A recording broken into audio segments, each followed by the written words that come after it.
A partir da visitação monitorada à fazenda Ibicaba, no interior de São Paulo, nos foi proposta a discussão acerca da mão de obra imigrante no Brasil. Para tanto dissertarmos sobre os motivos, as formas de exploração e a contribuição histórica da mão de obra imigrante para o Brasil, focando principalmente no papel histórico da fazenda Ibicaba acerca dessas questões.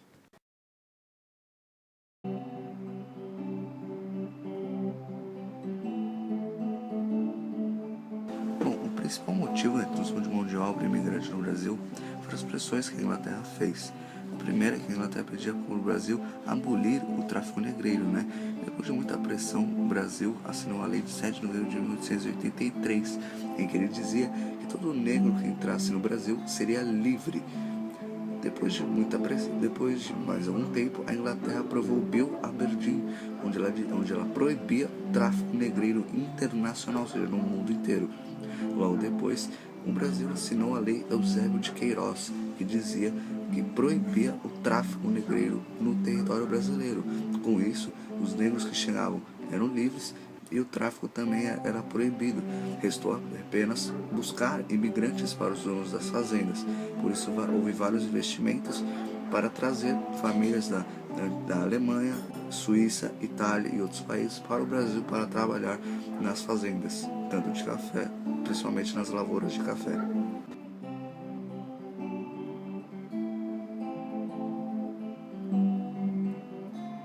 A fazenda fundada pelo senador Nicolau Pereira de Campos Vergueiro acabou se tornando a primeira sede de uma colônia no país, considerada como uma das mais importantes do Brasil.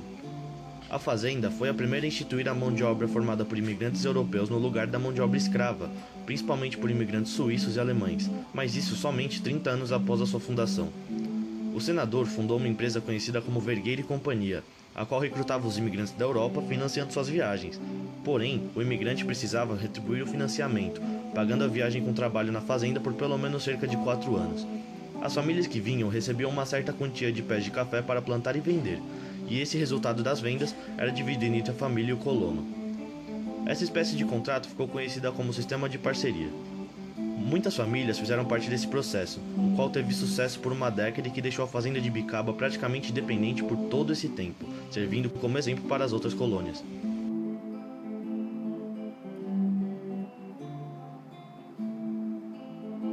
O senador Nicolau Pereira de Campos Vergueiro fundou a fazenda Ibicaba e foi o responsável pela introdução da mão de obra imigrante. Sua empresa, denominada Vergueiro e Companhia, recrutava imigrantes e financiava a viagem, iniciando então a exploração, pois os imigrantes, para serem livres, teriam que trabalhar para quitar suas dívidas. No trabalho, cada família recebia determinada quantidade de pés de cafés que pudessem cultivar e colher. Essa quantidade era determinada antes mesmo que viessem para as terras no contrato assinado com o senador. O dinheiro recebido pela venda das sacas de café tinha de ser dividido entre o imigrante e o proprietário.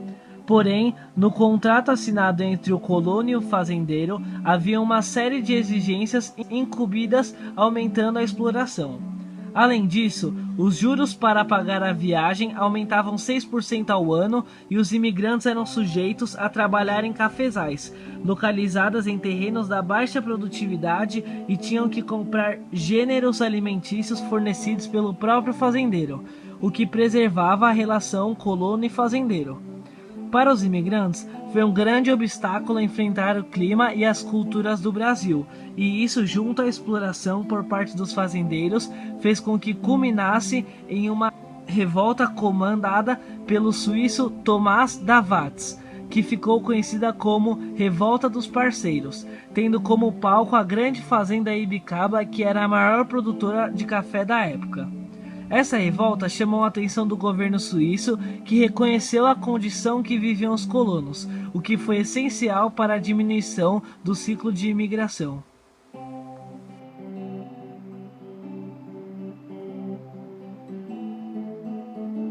A origem dos trabalhadores que vieram trabalhar na fazenda Ibicaba era europeia, de 3 países da Europa principalmente. Os primeiros a chegar foram os portugueses, e logo após, os suíços e os alemães. Estes eram os principais componentes da mão de obra durante o período de funcionamento da fazenda Ibicaba.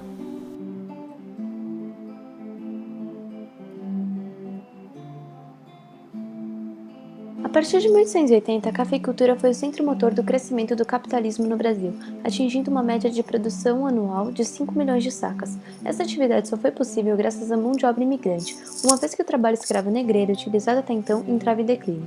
A imigração se intensificou a partir de 1818, durante a regência de Dom João VI, com a chegada de imigrantes não portugueses, mas somente a partir de 1870 que o governo brasileiro passou a organizar a entrada desses imigrantes.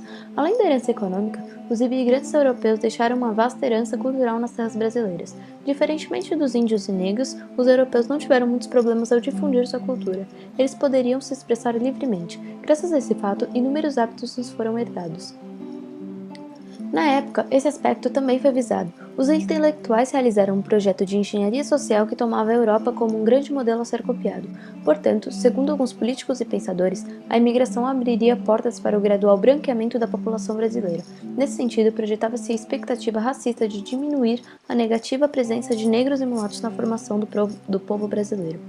Os imigrantes eram de maioria italiana. Estima-se que entre o início do século XIX e o final da década de 1930, 10 milhões de italianos deixaram seu país em direção ao Brasil.